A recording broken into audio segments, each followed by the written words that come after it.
போன வருஷம் தான் வந்து எனக்கு மேரேஜே ஆச்சு.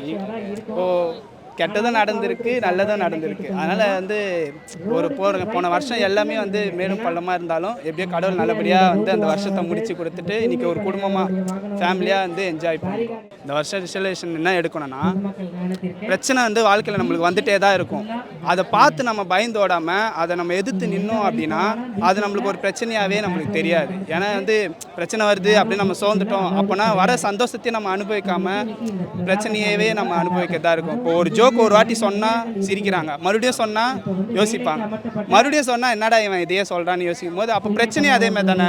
பிரச்சனை வந்துச்சுன்ட்டு பிரச்சனையே நம்ம சொல்லிகிட்டே இருந்தோன்னா அப்புறம் நம்ம அதே இடத்துல தேங்குற தண்ணி மாரி தான் இருக்கும். ஆறு மாரி நம்ம ஓடிக்கிட்டே இருந்தால் தான் நம்ம லைஃப்பும் ஃப்ரெஷ்ஷாக இருக்கும். தேங்குற தண்ணி மாரி இருந்தால் அது சாக்கடையே ஆகிடும். அதனால் நான் என்ன சொல்ல வரேன்னா, லைஃப்பை என்ஜாய் பண்ணுங்கள். எந்த கஷ்டம் வந்தாலும் எல்லாத்தையும் ஒரு கை பார்க்கணுன்ற தன்னம்பிக்கையோடு நம்ம வாழ்ந்தாலே கடவுள் நம்மளுக்கு ஆட்டோமேட்டிக்காக நல்ல காரியத்தையும் நல்ல எது நம்மளுக்கு இல்லையோ அதை கொடுத்து நம்மளை மேலே தூக்குவார்.